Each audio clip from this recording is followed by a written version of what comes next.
Assalamualaikum warahmatullahi wabarakatuh. Selamat pagi anak-anak semuanya. Bagaimana kabarnya hari ini?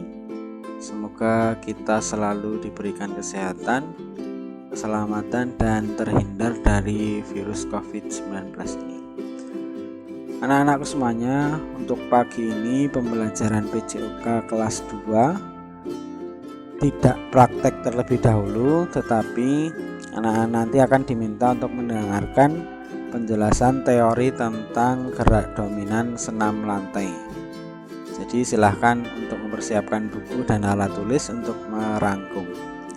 Tapi sebelum itu, marilah kita buka pembelajaran pagi hari ini dengan berdoa terlebih dahulu. Berdoa mulai.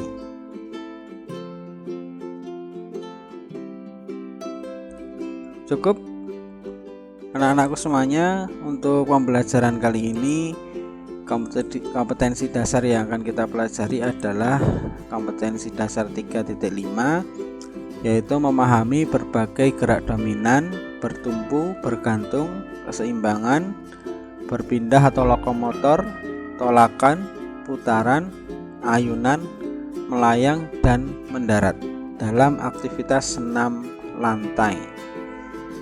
Oke, kita lanjutkan. Sebelum memulai pembelajaran, siapkan terlebih dahulu yang pertama buku tulis, yang kedua alat tulis, boleh pensil atau pulpen. Gunanya nanti ketika saya menjelaskan, silahkan catat penjelasan dari saya, catat materi yang penting di buku tulis kalian. Baik, kita mulai saja untuk pelajaran pada pagi hari ini. Materi pelajaran pagi hari ini ada 4. Yang pertama, sejarah dan pengertian senam lantai. Yang kedua, pengertian gerak dominan. Yang ketiga, macam-macam gerak dominan. Dan yang keempat, contoh gerak dominan yang akan kita pelajari pada semester 2 ini. Ke materi yang pertama, yaitu sejarah dan pengertian senam lantai. Apa itu senam lantai? Kita lihat berikut ini. Sejarah senam lantai.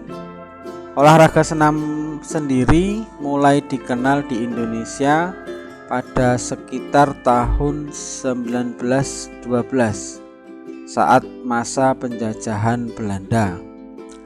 Masuknya olahraga senam ini berbarengan dengan ditetapkannya pendidikan jasmani sebagai pelajaran wajib di sekolah. Karena senam merupakan bagian dari penjaskes atau penjasorkes, maka dengan sendirinya senam juga turut diajarkan di sekolah. Semakin populernya olahraga senam, maka didirikanlah organisasi yang mampu membina para atlet senam berbakat. Apa itu organisasinya? Organisasinya adalah organisasi yang dibentuk pada tahun 1963. Diberi nama Persani atau Persatuan Senam Indonesia. Semakin banyak pegiat olahraga senam, akhirnya mereka secara perlahan menemukan pecahan-pecahan baru dari senam, seperti senam lantai, senam aerobik, dan yang lainnya. Nah, ini sedikit sejarah singkat tentang senam lantai. Silahkan ditulis bagian penting dari sejarah ini. Kemudian kita lanjutkan ke pengertian senam lantai. Pengertiannya adalah senam lantai merupakan salah satu jenis senam yang sebagian besar gerakannya dilakukan di lantai dengan beralaskan matras. Ini pengertiannya untuk senam lantai. Kita lanjutkan yang kedua. Pengertian gerak dominan senam lantai. Apa itu gerak dominan senam lantai? Yaitu pengertiannya adalah pola gerak yang mendasari terbentuknya keterampilan senam sehingga perannya dianggap dominan. Pola gerak dominan inilah yang menjadi dasar untuk terbentuknya keterampilan yang lebih kompleks. Jadi sebelum anak-anak semuanya bisa mempraktekkan gerakan senam lantai yang sulit, harusnya di awal harus menguasai pola gerak dominan ini terlebih dahulu. Itu ya untuk pengertian pola gerak dominan pada senam lantai. Nah, kita lanjutkan ke materi berikutnya. Yang ketiga, macam-macam gerak dominan senam lantai. Kira-kira ada berapa? Kita lihat. Yang pertama, gerak statik. Gerak statik itu berarti diam.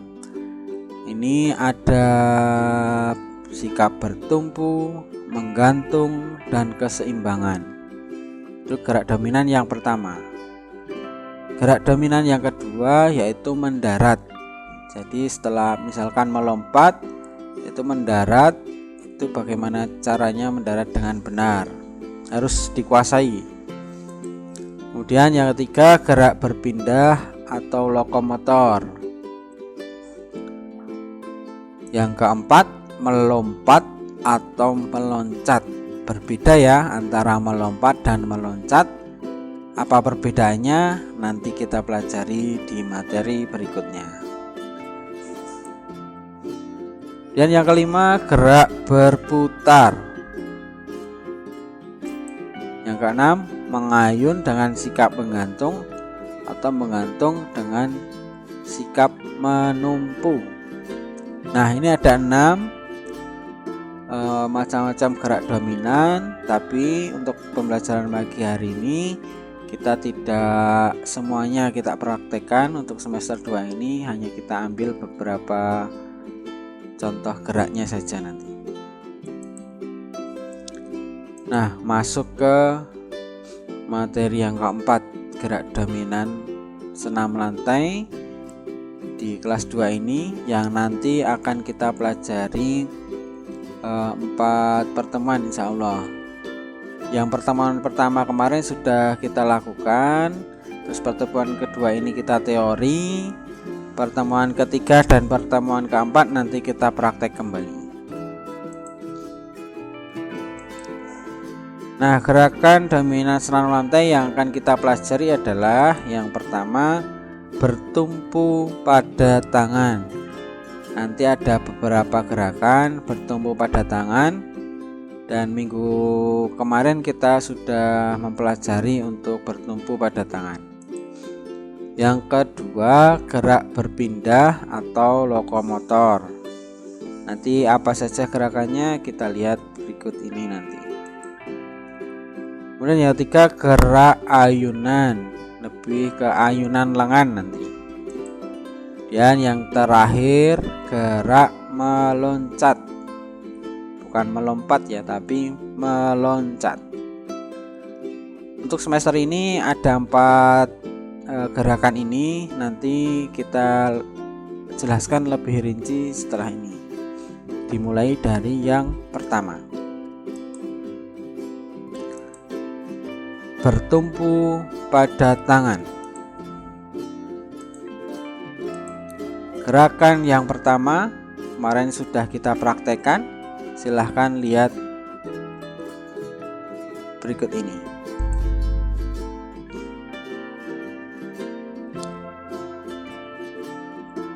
Nah, ini untuk gerakan yang pertama. Kita lanjut ke gerakan yang kedua, bertumpu pada tangan, gerakan yang kedua. Silahkan saksikan video berikut ini.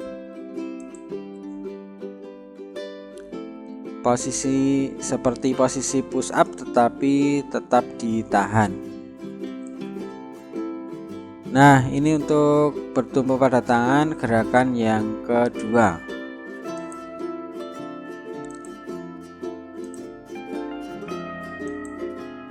Nah, ini yang ketiga, bertumpu pada dinding menggunakan tangan. Lihat videonya.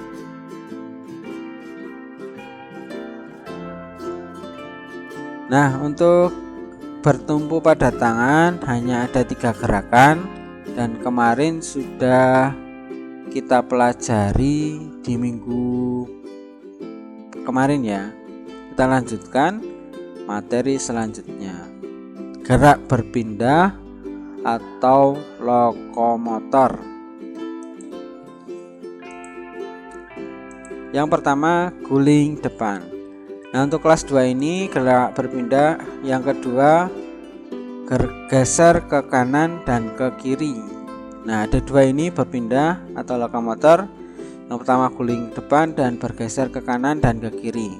Tetapi karena saat ini masih kondisi pandemi dan mengharuskan belajar dari rumah, untuk guling depan nanti silahkan dipelajari saja, tidak perlu dipraktekkan. Nanti kita praktek guling depan ketika sudah masuk ke sekolahan. Jadi yang dipraktekkan untuk minggu depan hanya yang nomor 2 ini, untuk yang berpindah dan lokomotor, yaitu bergeser ke kanan dan ke kiri. Silahkan kita bahas dari yang pertama terlebih dahulu, guling depan. Nah, guling depan dimulai dari sikap berdiri atau jongkok juga boleh, kemudian tangan ditaruh di matras untuk bertumpu kedua tangan, kemudian kepala ditekuk ke dalam, dagu ditempelkan ke dada.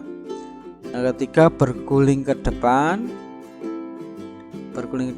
kemudian langsung posisi terakhir jongkok, tangan lurus ke depan, diakhiri dengan sikap berdiri. Ini untuk guling depan. Prinsipnya untuk guling depan yang terpenting adalah dagu kita harus menempel di dada, karena untuk menghindari cedera leher. Yang kedua, bergeser ke kanan dan ke kiri. Nah, nanti yang kita praktikkan dari posisi awal, bergeser 2 langkah ke kanan, kemudian bergeser ke 2 langkah ke kiri. Untuk lebih jelasnya akan kita bahas di pertemuan berikutnya. Gerak ayunan.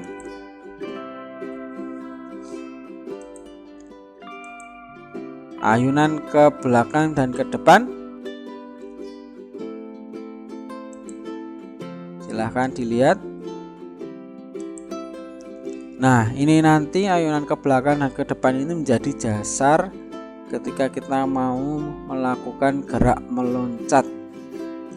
Nanti di akhir adalah gerak meloncat. Jadi sebelum ke gerak meloncat, kalian harus menguasai terlebih dahulu gerak ayunan ini.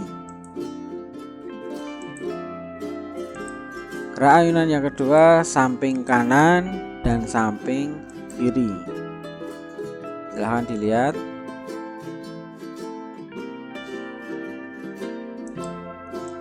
Nah, masuk yang terakhir, gerak meloncat.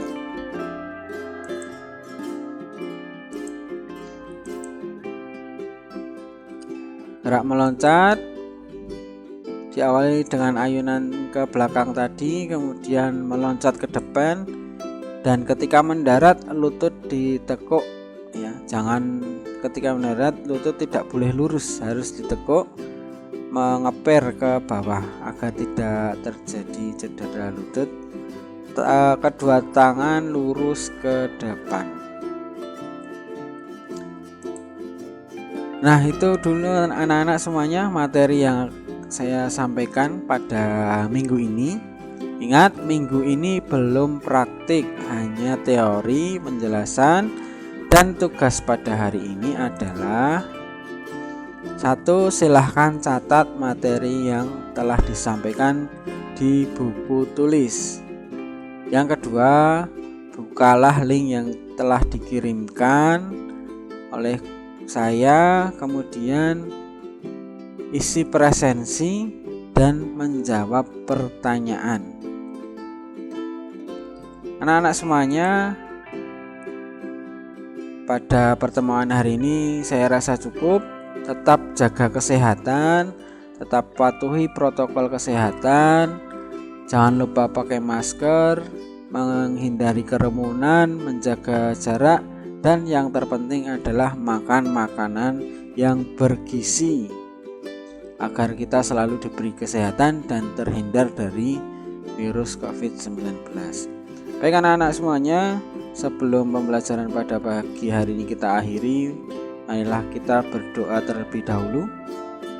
Berdoa mulai. Cukup? Terima kasih dari saya, cukup kesekian. Assalamualaikum warahmatullahi wabarakatuh.